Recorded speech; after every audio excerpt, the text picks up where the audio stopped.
Thanks everyone for coming. You are my people. I'm amongst my people. Anyway, I was fired in December 2021. That is our slogan at Mount Royal University. You belong here. That is our brand. I find out it's not true. It is not a true slogan. It's really just certain people. And my current fundraising cartoon is this situation, which is the never give up scenario, which I am currently engaged in with Mount Royal University. So what I want to do today is just give you a bit of a sense of what has been going on with respect to my case. For people who want to do a deep dive into my situation, there is the wokeacademy.info website, which has 16 episodes completed, 16 completed episodes, which gives you sort of a general different narratives on what has taken place. And I have written 9 articles in Minding the Campus, which is the journal of the National Association of Scholars, which answers, these 9 essays are answering 10 questions. So that will provide sort of much more detail than I'm able to give to you at this stage. But what I wanted to give you was just a general overview. But before I get into that, most people were probably at Joanna's talk last night, which I thought was very interesting. And Joanna got a little bit into this, and I want to talk about my own understanding of what a woke university is.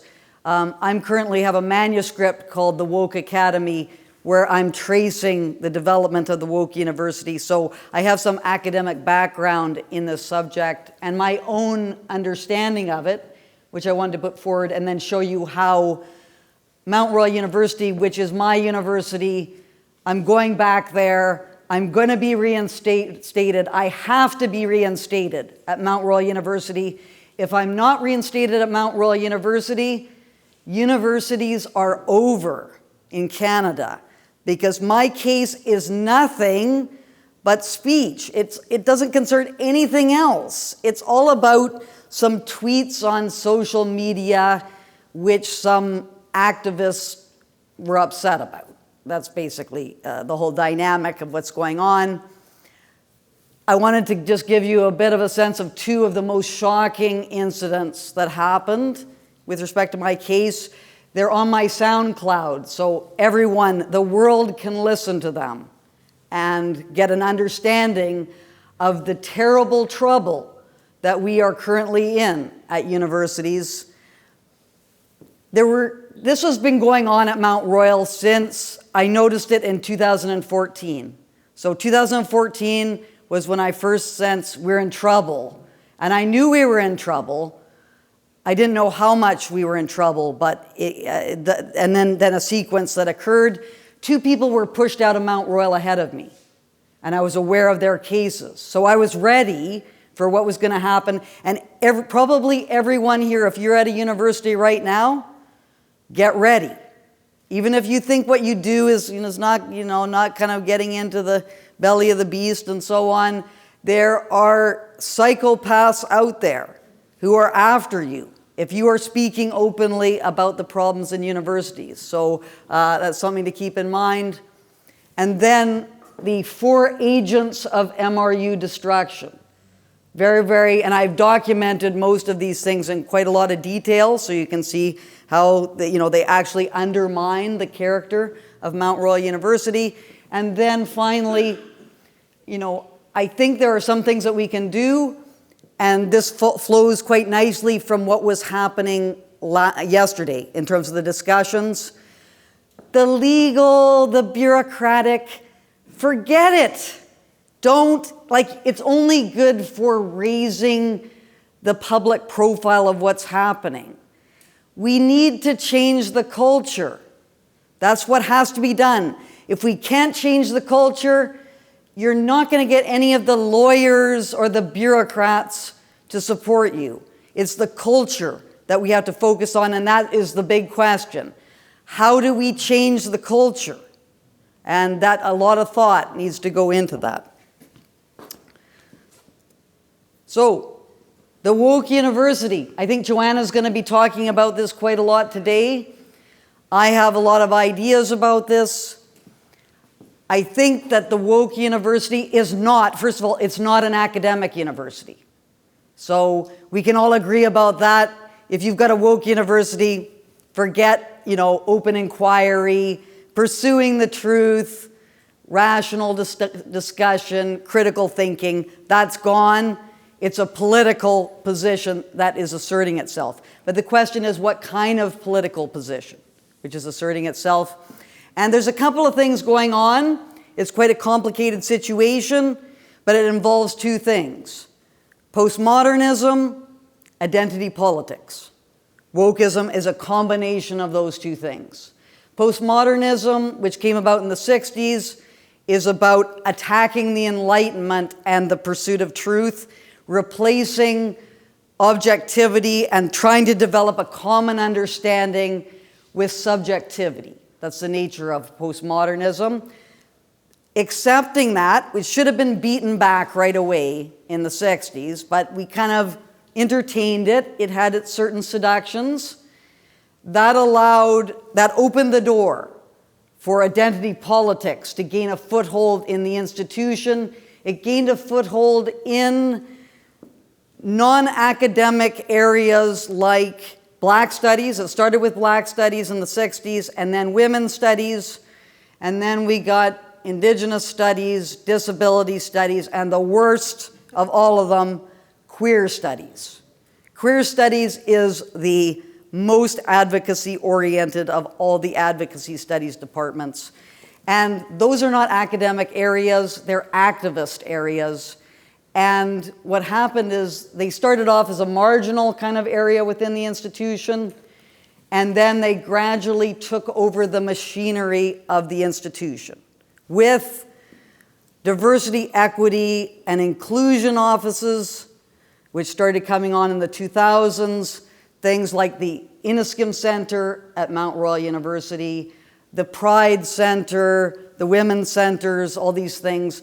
These are all sort of activist bureaucratic entities that now run the university. So that's what we've got. And they are totalitarian. And their position is, if there is a member of an oppressed group that has the right way of thinking about things, because some members of groups that are perceived to be oppressed don't think about things in the right way, and they just get mowed over just like everyone else. Their views must be accepted in order for empowerment and anti-oppression to take place in society. So that's how you aid the empowerment of these groups, is you don't question and you accept everything that's being said, or you pretend. You pretend to accept it, and if you don't pretend, you're going to have serious trouble. The other aspect of it, which I think is very important, is the corporatization of the university. So universities are no longer academic institutions, they're corporations, and they have a brand, and they will protect their brand at all costs. Most universities have a woke brand that they are protecting. And this is just managers within capitalism that are trying to get us to just play along with everything that's happening. I've heard this numerous times so far in this conference. Words like cultural socialism. This is completely false. People who are saying this. It has nothing whatsoever to do with socialism. It's a particular stage of capitalism, which is called late capitalism. And late capitalism is the decline of capitalism and trying to squeeze out every last ounce of profit, every last drop of profit out of the system, and you're going to do that by cannibalizing everything that is worthwhile. And that's what's happening. So it's the opposite of class politics. It's a decadent, narcissistic, consumerist kind of trend that is happening. One of the great thinkers, I think, who people don't know very much about is Christopher Nagel. And Christopher Nagel has said this is the jewel wasp of indulgence capitalism, which is a parasitic wasp that lays its eggs on a lobotomized cockroach. And that is where we're at right now. That is the jewel wasp of indulgence capitalism is where we're at. Okay, so let's get a bit of a background. My case, I was fired for there's 4 reasons for my firing, but then Mount Royal provided 12 reasons why I can't be reinstated at Mount Royal. So my case is complicated because we got the 4 firing reasons, and then we got the reasons why I can't get reinstated. So I'm just going to talk about the 4 reasons. I went through 5 investigations, 3 that were against me, and then I filed 18 complaints against my colleagues because they'd done far worse, if we're going to call it harassment, far worse harassing things to me. 6 of them were found to be harassers, but they probably all should have been found to be harassers under the standard that I was held to. Anyway, in my own investigations, when I was investigating myself for quote-unquote harassment, which required calling social media workplace, so you know those cats of your cats that you're posting on your Twitter, that is part of your job description and what you're doing as a professor, and you will be held to account if you have some kind of insulting remark that you make about anything. That's what is basically being said. And if you demean the ideas of people, you are demeaning the people themselves. That was the slippage that went with my case. First one, I satirized a cartoon about misgendering fatigue and also the LGBTQ initialism. I called it TGBQ2S LMNOP. That's what I did. That was mocking the identity of a trans activist to do that. So that was strike number 1. Strike number 2, an Indigenous scholar activist went after me, mobilized an anonymous student group against me, or a supposed student group, we don't know who they are, tried to get me fired. I satirized her efforts to try to get me fired. So, for example, she called me an epistemic terrorist, and I turned my Twitter account into a satirical character denouncing myself, Francis Widdowson, and I would constantly refer to that epistemic terrorist, Francis Widdowson. Constantly doing that was seen as harassing her. So that's number 2. That then resulted in me filing 18 complaints against my colleagues. One of those complaints was found to be frivolous and vexatious. So that was strike number 3. And the 4th one is one of the people who was found to be a harasser, who I can talk about because she's at McMaster University now, Renee Watchman, scholar activist. When she got found to be, or she was had a complaint filed against her and was found to be a harasser, she filed a retaliatory complaint against me, which had 15 counts, including not capitalizing I in Indigenous, referring to diversity, inclusion, and equity as DI,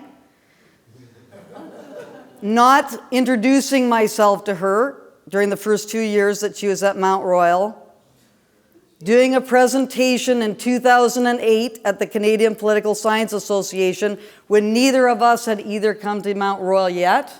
Those were all gone through in a 6-hour investigation meeting with this investigator. And the one thing that she did complain about, which was the satirical letter, that was found to be harassing because I demeaned the viewpoints of certain people at Mount Royal.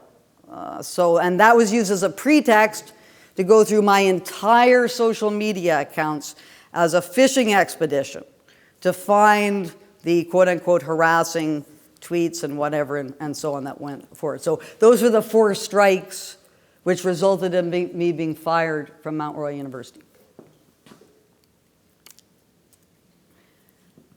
Two of the most shocking incidents, and they're on my SoundCloud.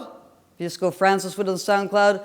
One was the final disciplinary meeting with the provost, where she tried to get me to accept responsibility and show remorse for my conduct.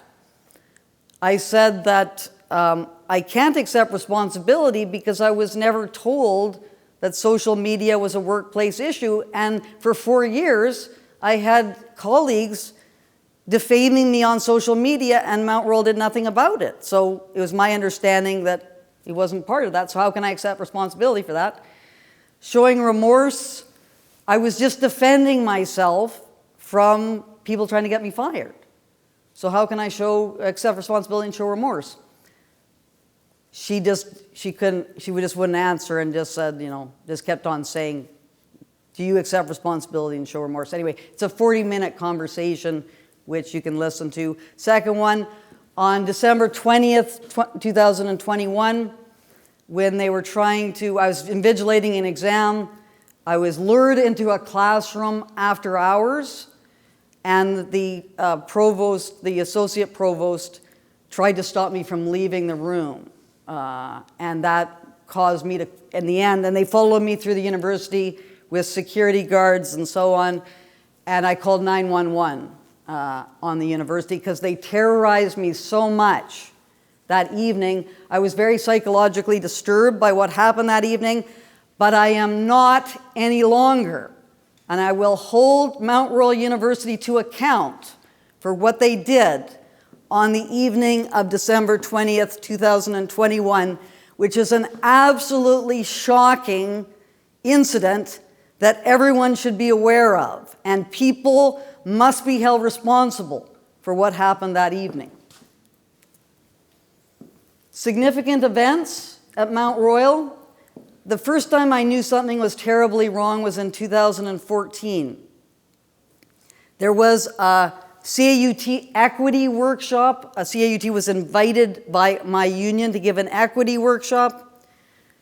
I could not believe CAUT was overseeing this ridiculous workshop whereby we were told we should put territorial land acknowledgements on our syllabus and all sorts of, hiring on the basis of identity and so on was being promoted by CAUT, the equity officer. And I thought, CAUT is the organization that protects academic freedom. Why do they have this workshop that they're doing this? So that was the first thing. Second thing, indigenization.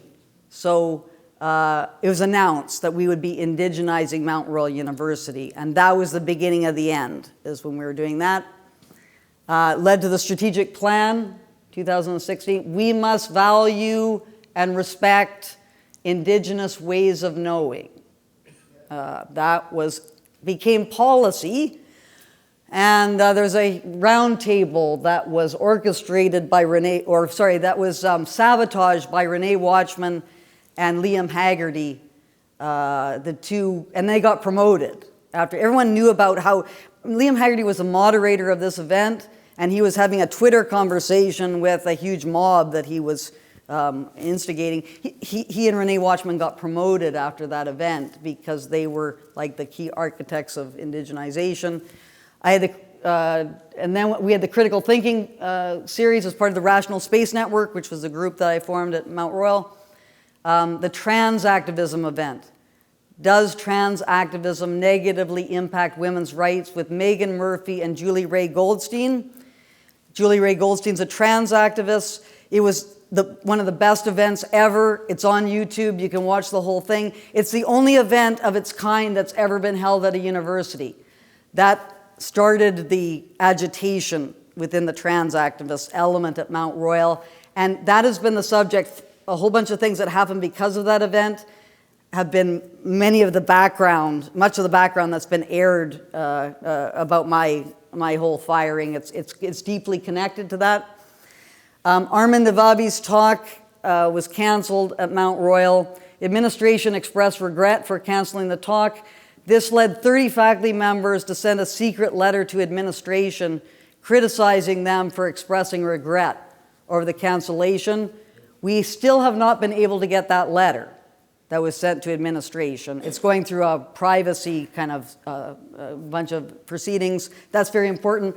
Mark Hecht was a colleague who was pushed out ahead of me for writing a piece in the Vancouver Sun saying that too much ethnic diversity undermines social trust. So his field school was canceled. So that was a bit of a sneak preview as to what was happening in 2019. And then finally, my own case, which were two things that resulted in the mob forming against me. It was after George Floyd and the Black Lives Matter movement, the killing of George Floyd. Anyway, mandatory anti-racism training was being proposed. My colleague Sinclair McRae wrote an 8-page letter critiquing it. That was completely ignored. Toby Young, who's head of the Free Speech Union, he gave me this idea. He said, the only way you can communicate with the woke is through satire. So I thought, I'll try my hand at that and see how that goes. That led to the satirical letter saying that George Orwell had come to me in a dream, and he told me that his critique of totalitarianism was not the right way. It was intersectional postmodern theory that should be pursued. And so that led me to propose the oppression point system, where we would evaluate faculty according to whether they're white, male, cisgender, and so on. And those faculty members, since they're fans of this kind of way of hiring, those with the 3.5 or higher on the oppression point scale should obviously resign their positions to make room for the BIPOC scholars who are trying to get into Mount Royal University. Anyway, that was an enraging kind of moment. And then there was my defense of Wendy Mesley's, the journalist, CBC journalist, reference to the book title White Niggers of America, which resulted in everyone saying, you've said this word, this is racist, your students, are the violence that they're not going to be able to be in the same room with you because of all your violence. And that was like part of the backdrop for everything that happened in terms of the mob forming to go after me. In terms of the Mount Royal case, and this is probably similar at other universities, Mount Royal at 2008 was a wonderful institution, showed great promise, really knew what an academic institution was about. Over that 13 years, it was destroyed. And there's basically 4 areas. The faculty members, which is the most serious threat. We hired a huge number of faculty members in 2009, 10, 11. Around that time, it completely altered the balance. Many of those faculty members were woke, and they became more and more dominant as time went on. The administration, we had 2 excellent administrators, Robin Fisher, the provost of Mount Royal, and Manuel Merton, the dean at the time, and they protected me. They did several things that just nipped the poisoning in the bud and allowed me to have a space at Mount Royal. It was very, very important. They left and brought in David Docherty and Kathy Shaler. David Docherty is the president.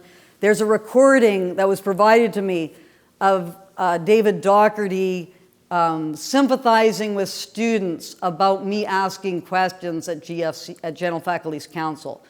Me asking, kind of asking questions about prayers being held at meetings, for example, were characterized by David Docherty as asking questions or talking about whether the earth was flat or round to a group of students. So they got kind of agitated about my presence. And Kathy Shaler, who was an identity politics ideologue, who was she started indigenization. So that kind of changeover administration is very serious. The Students Association, there is an episode about the whole thing to do with the Students Association. Activists take over the Students Association and be given representation on various areas of the university, administrative areas of the university. And then the absolute worst of everything are the faculty unions. And my union although they're having to defend me, and fortunately we brought in CAUT to have expertise, they have to, because I got the 4 grievances going right away. So you got to get the grievances on paper, a lot of them. I've got 10 grievances that are currently in arbitration at the same time. Because I got them going early, they have to defend me. But they've done absolutely terrible things, the Faculty Association. And we're only just beginning to find out, like, the depths of the treachery. Very, very treacherous situation. So that's something which is really, really has to be dealt with. And there's episodes on the Woke Academy info site. So, what's to be done? I've been told, I'm not sure if it's complimentary or not, that I resemble Lila Sternum from Cheers in certain contexts. Anyway, Paul Bevanitz.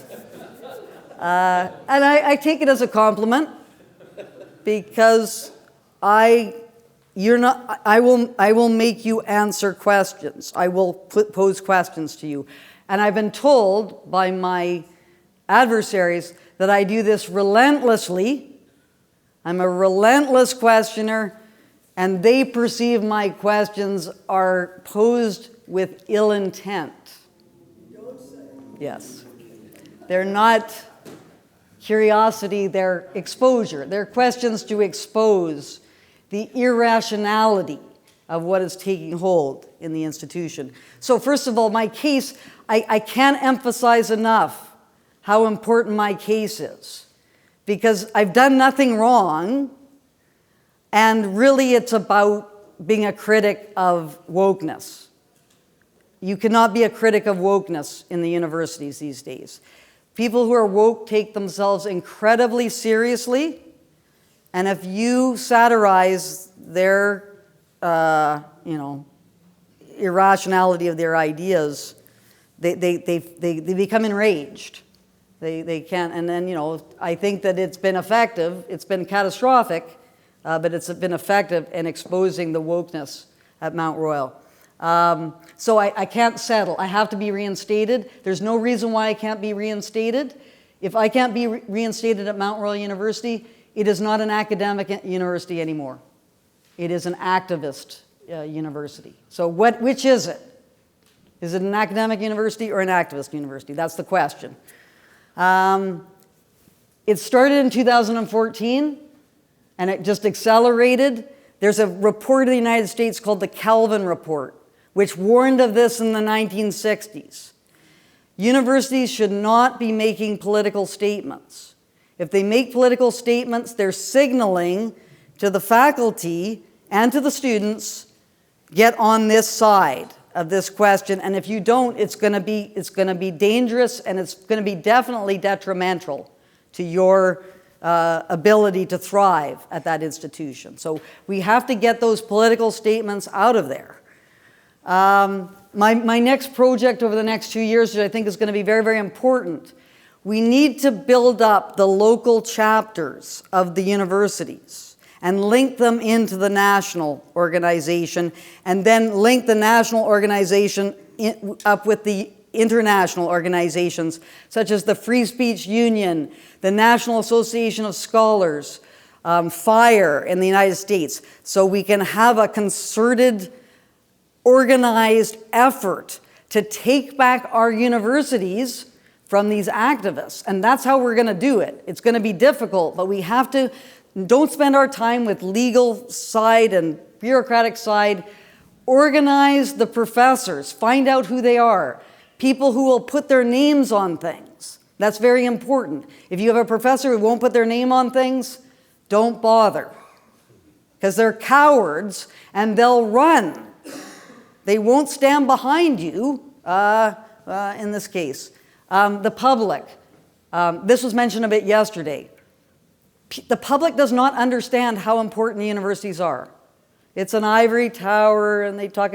This is about the Enlightenment. This is about being able to discuss things with people in society.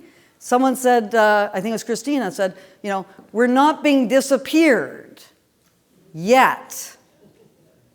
It's coming. We have to fight. We can still fight. I lost my job. Well, I haven't lost my job because I'm getting back in there.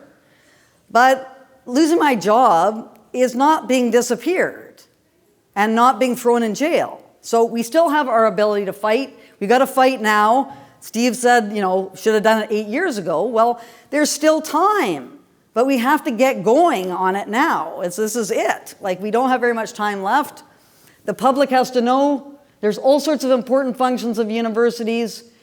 One of the most important is being a bulwark against the totalitarianism that is asserting itself, beginning to assert itself in society. And, take a look at totalitarian regimes before they became totalitarian. Freedom of speech was the first thing that would go in these cases. And then stop talking about cultural socialism, neo-Marxism. This is not what we're dealing with. Whether you're a Marxist or a libertarian or whatever your kind of economic take on things, that's not the fight we're fighting right now. We're fighting for the right to discuss whether capitalism is the best system or not. We can't have the discussion because freedom of speech has been so, corroded that if you are a historical materialist like myself and you start criticizing one of the most jewel-waspy indulgence capitalism things out there, which is XY chromosome people claiming that they're a woman, they should be able to go into a shower with a woman because they're a woman just like she is. That's a ridiculous idea. And we should be able to talk about that.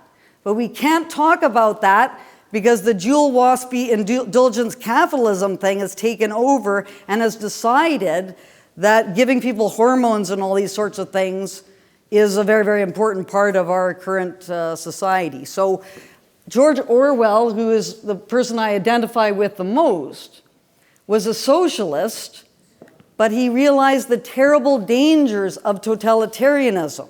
And that's what we're fighting right now. So what we need to do is we have to have an anti-totalitarian coalition, and that means stop taking pot shots at people like myself, who are a socialist but are anti-totalitarian. Thank you very much.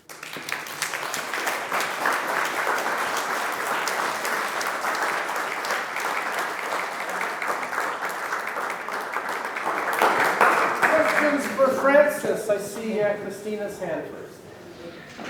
Thank you for a wonderful presentation, and I really hope things like that are making a difference to your case. I actually want to pick up on what you said about socialism and that kind of stuff. There are things I disagree with you on. However, the thing that really seems to be important when it comes to all the tenets of wokeness, of EDI and so on, is the more of those measures we have, the worse apparently it's getting. Because we have now more and more people complaining about being oppressed, being exposed to microaggressions and what have you. And the problem really seems to be that those people who are in charge of those initiatives, they don't want to solve them. Because they know the moment they have solved the problem, they're out of a job. And those are really cushy jobs that provide a lot of money for people who are not terribly accomplished. Let's just put it that way. Now compare that to things in East Germany, and there were many things horrible in East Germany. But for instance, we didn't have to talk about equal rights for women because they actually were implemented. So we didn't need a woman faculty of women's studies and all this kind of stuff, because those problems actually had been solved. And it's not like rocket science how you solve those kind of problems. So the fact that we have all those departments with those strange names that claim they're absolutely needed is actually indication of that we are making the problem worse, not better. And I think that is where we should get started to, as you say, we need to win over the universities. We need to win over the people that are well-intentioned. I mean, who doesn't want to, in this room, for instance, that women have the same rights as men, or that indigenous people have the right to be at the university and study just as everybody else? Who doesn't want that? But what we have gotten through all those initiatives is, well, what you just described. It has nothing to do with the rights of indigenous people. It has everything to do with politicizing stuff. And we really need to make the case to everybody who's willing to listen. The more we are doing of this, the worse things actually are getting. Yes. And you just reminded me of something which is very important. I was thinking of this when Joanna was giving her talk last night, which I think is a very important part of the puzzle, which is I know many people who accept the totalitarian impulse of wokeism because they think it's being done to empower people. And that's kind of how it gains traction, is people who wouldn't normally accept totalitarianism end up doing it because they're told it's going to just benefit society if we do this. So, and it's not true. It's not benefiting the people that it's claiming to benefit, but what it allows to happen is it sort of throws people off guard so they don't push back against the totalitarian character of it. So territorial land acknowledgements, pronouns on bios, all these things. It's about asserting control and stopping people from being able to discuss things. And it's using the most deprived people in society to do it. And that is the scary thing. That's why people are so taken in with it. They think it's going to assist groups that are deprived. It's actually making things worse for them because it's providing a lower standard of education to those deprived people. And indigenous, my area of understanding is indigenization. Terrible education is being provided to indigenous people under the guise that this is somehow going to improve their circumstances in society. Leslie. Thank you, Francis. You're a force of nature. The Calvin report, which urges or prohibits the university from taking official political positions, is only adopted by 3 universities in the United States: Chicago, University of North Carolina, and Vanderbilt just recently. But that's 3 times as many as used to adhere to the Calvin report, which is only Chicago. So there's progress. The only issue is that the Calvin report allows the university to take political positions that affect the university's fundamental operation. So, for instance, during the Vietnam War, the University of Chicago urged against the end of university draft deferment because that would have actually affected their own student population. So there are sort of well established exceptions where the university may make a political position. In Canada, the danger would be that even if a university adopted the Calvin report, it would still say, well, the indigenization is fundamental and central to our whole mode of existence, and so therefore we are going to adopt political positions that support that kind of totalitarian this view. So I just wanted to, I think Calvin is really, really important, but Canadian universities would find a way to do an end run around it, given their particular drive to indigenize and do other things of that nature. Yes, and Bruce Party was mentioning this yesterday as well. It's like relying on these policy kinds of documents when they're just going to weasel, like it's taken as not ideology, it's just the way things are and the right way to think about things. It's like being in favor of humanity and the continuation of life on Earth. That's not an ideology. That's just the right, like no one can disagree. So when you have wokeism as so entrenched in things as it is now, trying to have policies or legislation or anything like that is totally ineffective because the culture is rotten.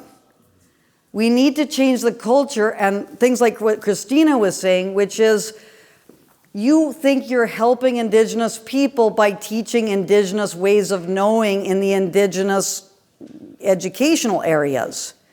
You are providing a lower standard of education to Indigenous students.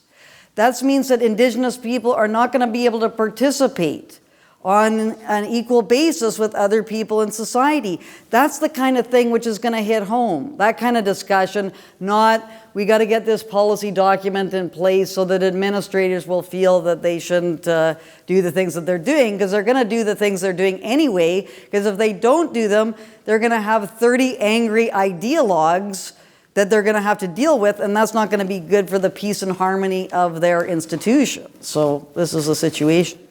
Okay, Richard and Cassia. Oh, you just, Cassia? Oh, sorry, no, I just kind of wanted to mention about the indigenization because I'm a teacher. So I've noticed that this kind of thing, I'm sorry because it's just gonna, the train's gonna be lost, is they're encouraging in the public school system right now. So it's kind of like mathematical ways of indigenizing mathematics for students, for example, or ways of thinking, which is great because when I was a student, I learned about like Algonquins and all the tribes, and it's not as if the history wasn't there, but now it's this mode of thinking that's seeping in. Well, you have kids in other countries, China perhaps, learning stuff like math and science. So it's kind of, I'm not saying that the history isn't important, it is because that's what Canada was founded on, but it's the idea that the knowledge is somehow, like you mentioned, or helping, or superior, or good.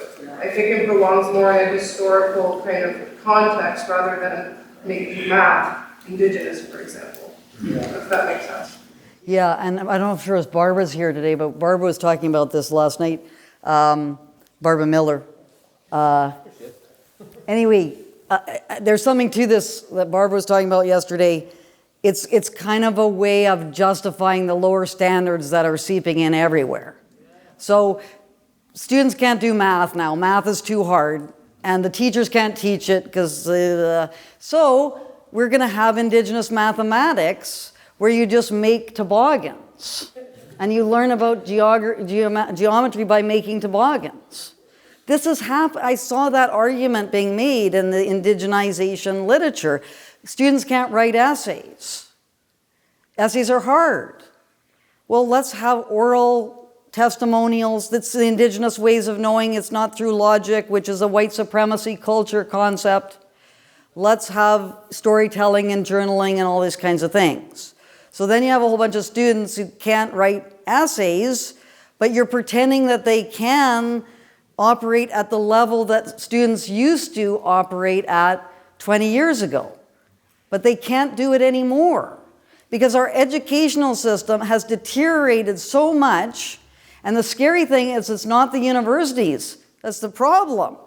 It's the K-12 system, which is turning out students that can't write, can't do basic academic material, and then you get them in the university system. What are you going to do?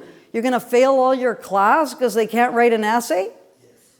Well, they're not going to take your classes. They're going to call you a horrible teacher who doesn't care, who's not sensitive to the non-literate ways of knowing and the non-numerate mathematics.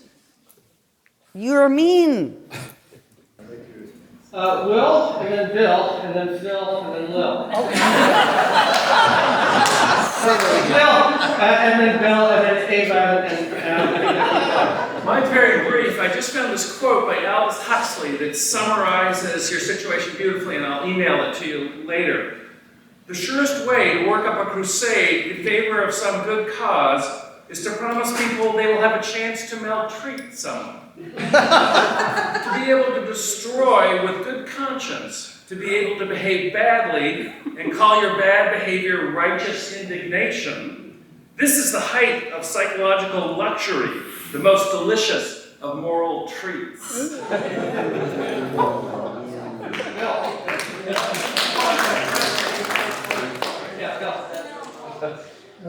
That calls to mind the driver of much wokeism, which is the supreme, I call it moral orgasm, associated with identifying and condemning the moral flaws of others, which in the process confers moral purity on the woke individual. So God bless the mechanism behind all this. But actually, I simply wanted to make a point about what is to be done.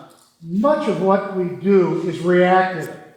I'd like to see not letters from SAS to university presidents decrying the latest egregious horror show, but actually letters from SAS. My identity. I know. Here's something to do in your free time. Letters from SAS challenging every university and president in Canada to adopt the University of Chicago principles on free speech. Put it on record, yay or nay. Rather than sweep up the bodies of the lobotomized cockroaches, let's ask people to, where do you stand on this? Because that gives us a basis to say, well, wait a minute, this is what you said. So proactive rather than reactive. Put out a ranking on merit. Yeah, so I should mention that Alberta was one of the provinces that got all universities to write policies based on the Chicago principles. University of Lethbridge, where I was deplatformed in, Paul Vimnitz invited me, and they denied my right to speak at the University of Lethbridge. They had a policy based upon the Chicago principles. So this is, again, I think what Bruce Party and others were talking about yesterday is, like, it doesn't make any difference, the policies, because they just don't abide by them. And they don't care. Like, this is what's so frustrating about dealing with administrators, is the provost in that final disciplinary meeting told me that people didn't want to work with me anymore at Mount Royal. And I said, what is your evidence of that? Could you please provide me with evidence of this? I've never heard this before. And she said, oh, we're not going to get into that right now. So she just would not, she just doesn't, no one's going to hold her to account. And in fact, you fire administrators at one university and they become a president at another university. How does that, there is no accountability for administrators in institutions. They write these policies as an appeasement mechanism, and then they just turn around and violate them at every turn. So the problem is all these professors at universities who are totalitarian in nature, who make life hell for the administrators if they don't kowtow to their wishes. That's the huge problem at universities that has to be dealt with and wrestled to the ground. Eva. Francis, thank you for this presentation, and good luck in the future with your courageous battle. You started out by talking about the woke and the non-woke university. And it strikes me that there's a spectrum. And I don't know any university anywhere in the Western world that isn't somewhere on this spectrum of wokeism. And that possibly the younger, smaller universities, like MRC, are the worst because they've started to look at this. And the question I ask myself is, how has this situation, and I've been sort of looking at this since the 60s, got worse and worse and worse, and affected the best universities in the world. And it strikes me that the reason is that the university still has really, really important societal functions. It produces all our professionals and so on and so on. And they go, it doesn't matter, it's only sociology. It doesn't matter, it's human studies. Who cares what the hell we do over there? Because we're still turning out our engineers and our doctors and so on. But it's now beginning to permeate, certainly in the Faculty of Medicine, there's this branch in general studies, and nursing and so on. So I want you to just perhaps say a few words about this spectrum rather than woke, non-woke. Yes. And I'm not sure if everyone here has probably heard of this case, Evergreen State College. Benjamin Boyce, great podcaster, did a 24-part series on YouTube called The Evergreen Story, The Complete Evergreen Story. That is the extreme. When I was watching Benjamin's documentary, I started to get like sweaty because I saw some things there that were happening at Mount Royal. And that gives you a bit of a sense of the extreme. But I call Mount Royal Evergreen Light because we have some things not as bad. Like we haven't completely, they can't get a president to come and run Evergreen because it's just such an ungovernable institution that is just lost. And then you have the big research universities still have departments. The spectrum, like the thing that really I thought was great about Mount Royal in 2008 is you really got the sense of the entire institution. Everyone knew each other across all departments. And it had a very collegial governance structure where everyone participated. That was its undoing because the takeover was complete when the takeover happened. So that's another thing which is interesting, which I hadn't really thought about until recently. So the big research institutions, you have kind of a department by department character. So some departments will be relatively untouched and others will be totally compromised. But with the smaller institutions where you have a very collegial kind of atmosphere, you'll have a complete takeover of the entire institution, which has happened at Mount Royal and Evergreen. Evergreen is just, that's unreal what happened there. It's a shocking situation. Thank you, Francis. Thank you.